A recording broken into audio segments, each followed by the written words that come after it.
Job 5 through 10. And I just want to point out that I fell behind.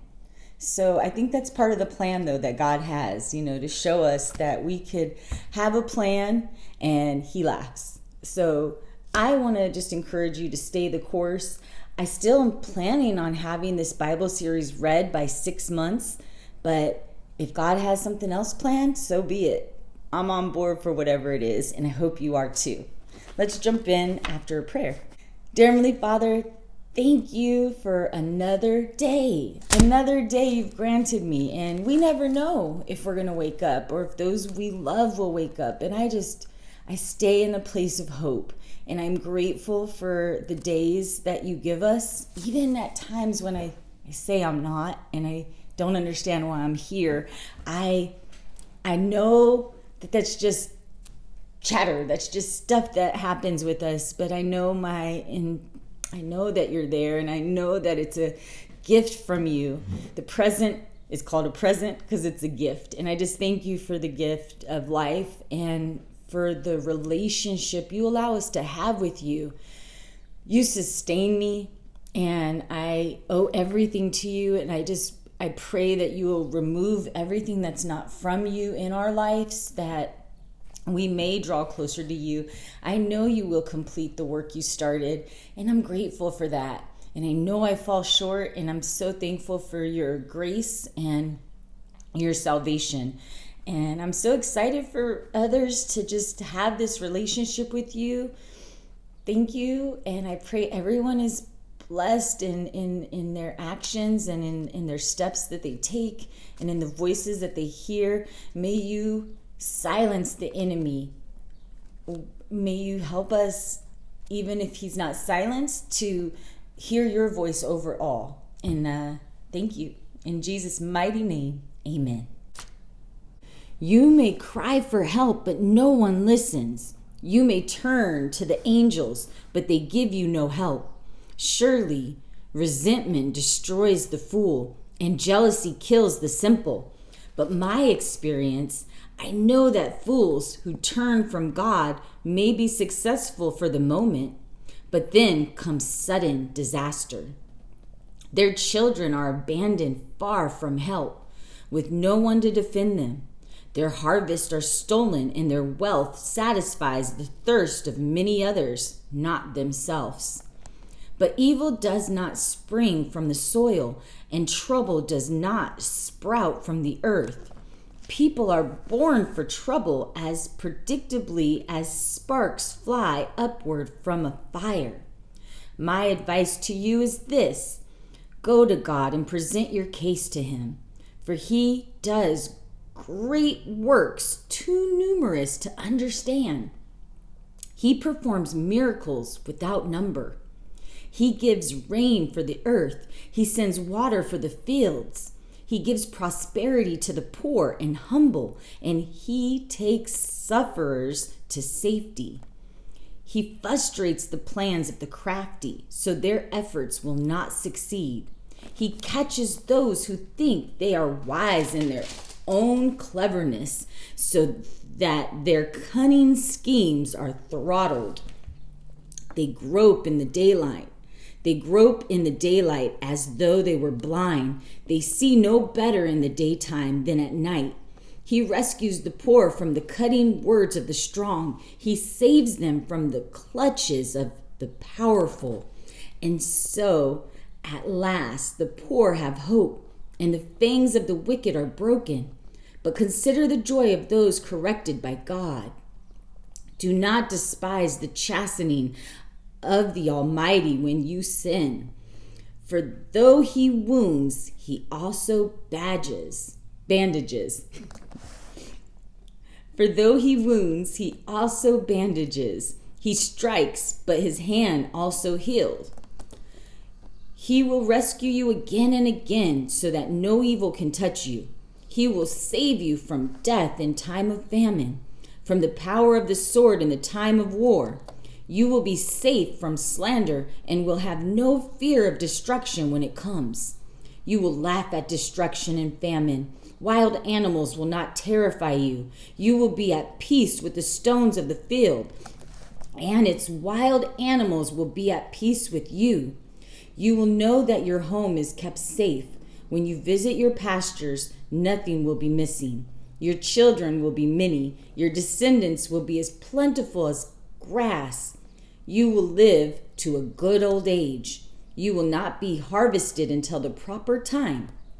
We have found from experience that all this is true. Listen to my counsel and apply it to yourself. Then Job spoke again. If my sadness could be weighed and my troubles be put on the scales, they would be heavier than all the sands of the sea. That is why I spoke so rashly, for the Almighty has struck me down with his arrows. He has sent his poisoned arrows deep within my spirit. My God's terrors are arrayed against me. Don't I have a right to complain? Wild donkeys bray when they find no green grass, and oxen low when they have no food. People complain when there is no salt in their food, and how tasteless is the uncooked white of an egg. My appetite disappears when I look at it. I gag at the thought of eating it. Oh, that I might have my request, that God would grant my hope. I wish he would crush me. I wish he would reach out his hand and kill me. At least I can take comfort in this. Despite the pain, I have not denied the words of the Holy One, but I do not have the strength to endure.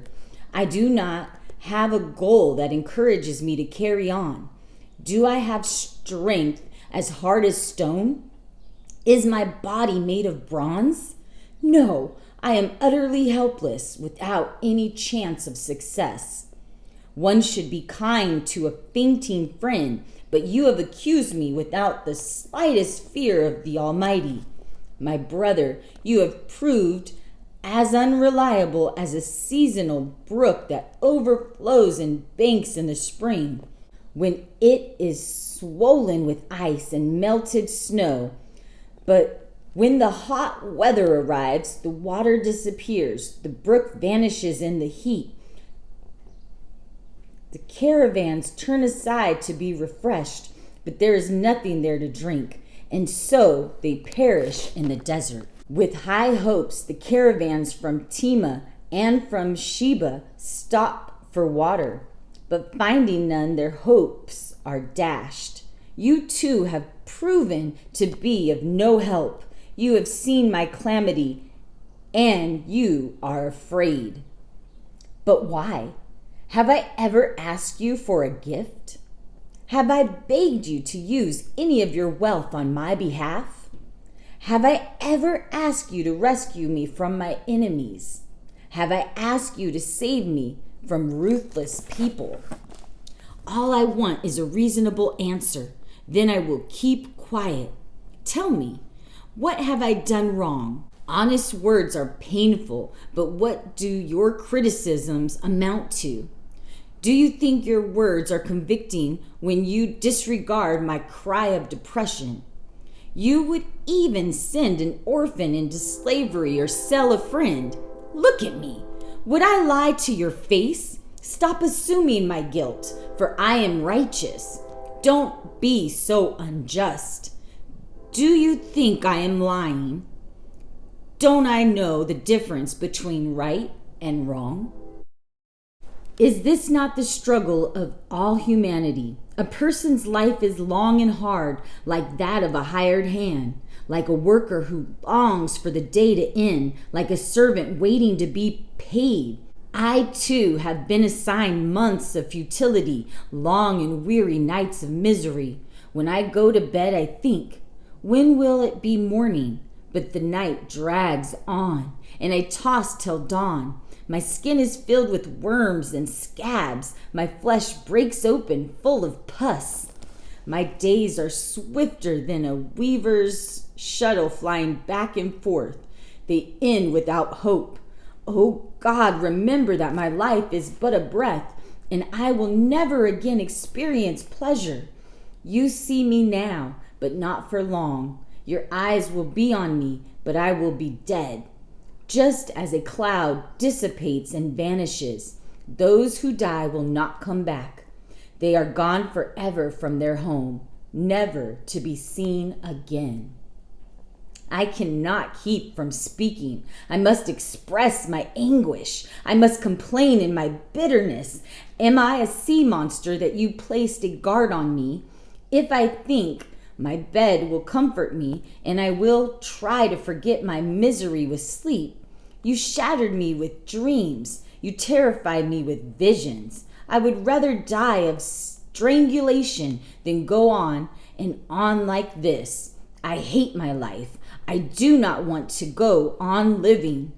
Oh, leave me alone for these few remaining days. What are mere mortals that you should make me such a...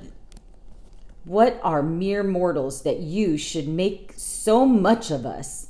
For you examine us every morning and test us every moment. Why wouldn't you leave me alone, even for a moment? Have I sinned? What have I done to you, O watcher of all humanity? Why have you made me your target?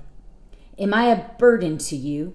Why not just pardon my sin and take away my guilt? For soon I will lie down in the dust and die.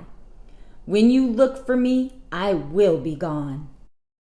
The Bildad, the Shuhite, replied to Job, How long will you go on like this? Your words are a blistering wind. Does God twist justice? Does the Almighty twist what is right? Your children obviously sinned against him, so their punishment was well deserved. But if you pray to God and seek the favor of the Almighty, if you are pure and live with complete integrity, he will rise up and restore your happy home. And though you started with little, you will end with much. Just ask the former generation. Pay attention to the experiences of your ancestors, for we were born but yesterday and know so little. Our days on earth are as transit as a shadow. But those who came before us will teach you. They will teach you from the wisdom of former generations. Can papyrus reeds grow where there is no marsh? Can bulrushes flourish where there is no water? While they are still flowing, not ready to be cut, they begin to wither. Such is the fate of all who forget God. The hope of the godless comes to nothing. Everything they count on will collapse. They are leaning on a spider web. They cling to their home for security, but it won't last. They try to hold it fast, but it will not endure. The godless seem so strong, like a lush plant growing in the sunshine, its branches spreading across the garden, its roots growing down through a pile of rocks to hold it firm. But when it is uprooted, it isn't even missed. That is the end of its life, and others spring up from the earth to replace it. But look, God will not reject a person of integrity, nor will he make evildoers prosper. He will yet fill your mouth with laughter and your lips with shouts of joy. Those who hate you will be clothed with shame, and the tent of the wicked will be destroyed. Then Job spoke again. Yes, I know this is all true in principle, but how can a person be declared innocent in the eyes of God? If someone wanted to take God to court, would it be possible to answer him even once in 1,000 times? For God is so wise and so mighty. Who has ever challenged him successfully? Without warning, he moves the mountains, overturning them in his anger. He shakes the earth from its place, and its foundations tremble. If he commands it, the sun won't rise and the stars won't shine. He alone has spread out the heavens and marches of the waves of the sea. He made all the stars, the Bear, Orion, and Pleiades, and the constellation of the southern sky. His great works are too marvelous to understand. He performs miracles without number. Yet when he comes near, I cannot see him. When he moves on, I do not see him go. If he sends death to snatch someone away, who can stop him? Who dares to ask him, "What are you doing?" And God does not restrain his anger. The mightiest forces against him are crushed beneath his feet. And who am I that I should try to answer God or even reason with him? Even if I were innocent, I would have no defense. I could only plead for mercy. And even if I summoned him and he responded, he would never listen to me. For he attacks me without reason, and he multiplies my wounds without cause. He will not let me catch my breath, but fills me instead with bitter sorrows. As for strength, he has it. As for justice, who can challenge him? Though I am innocent, my own mouth would pronounce me guilty. Though I am blameless, it would prove me wicked. I am innocent, but it makes no difference to me. I despise my life. Innocent or wicked, it is all the same to him. It is all the same to him. That is why I say, he destroys both the blameless and the wicked. He laughs when a plague suddenly kills the innocent. The whole earth is in the hands of the wicked, and God blinds the eyes of the judges and lets them be unfair. If not he, then who? My life passes more swiftly than a runner. It flees away filled with tragedy. It disappears like a swift boat, like an eagle that swoops down on its prey. If I decided to forget my complaints, if I decided to end my sadness and my cheerful, if I decided to end my sadness and be cheerful, I would dread all the pain he would send. For I know you will not hold me innocent. Oh God, whatever happens, I will be found guilty. So what's the use of trying? Even if I were to wash myself with soap and cleanse my hands with lye to make them absolutely clean, you would plunge me into a muddy ditch, and I would be so filthy, my own clothing would hate me. God is not a mortal like me, so I cannot argue with him or take him to trial. If only there were a mediator who could bring us together, but there is none. The mediator could make God stop beating me, and I would no longer live in terror of his punishment. Then I could speak to him without fear, but I cannot do that in my own strength. I am disgusted with my life. Let me complain freely. I will speak in the bitterness of my soul. I will say to God, don't simply condemn me. Tell me the charge you are bringing against me. What do you gain by oppressing me? Why do you reject me, the work of your own hands, while sending joy and prosperity to the wicked? Are your eyes only those of a human? Do you see things as people see them? Is your lifetime merely human? Is your life so short that you are in a hurry to probe for my guilt, to search for my sin? Although you know I am not guilty, no one can rescue me from your power. You formed me with your hands. You made me, and yet you completely destroyed me. Remember that I am made of dust. Will you turn me back to dust so soon? You guided my conception and formed me in the womb. You clothed me with skin and flesh, and you knitted my bones and sinews together. You gave me life and showed me your unfailing love. My life was preserved by your care. Yet your real motive, I know this was your intent, was to watch me. And if I sinned, you would not forgive my iniquity. If I am guilty, too bad for me. And even if I'm innocent, I am filled with shame and misery so that I can't hold my head up high. And if I hold my head high, you hurt me like a lion and display your awesome power against me. Again and again you witness against me. You pour out an ever-increasing volume of anger upon me and bring fresh armies against me. Why then did you bring me out of my mother's womb? Why didn't you let me die at birth? Then I would have been spared this miserable existence. I would have gone directly from the womb to the grave. I have only a little time left, so leave me alone, that I may have a little moment of comfort before I leave from the land of darkness and utter gloom, never to return. It is a land as dark as midnight, a land of utter gloom, where confusion reigns and the light is as dark as midnight. And that's the end of 10. Next, we'll be getting into Job 11 through 16. And I hope that you just read at your own pace. Have a blessed day. In Jesus' mighty name, amen. Peace.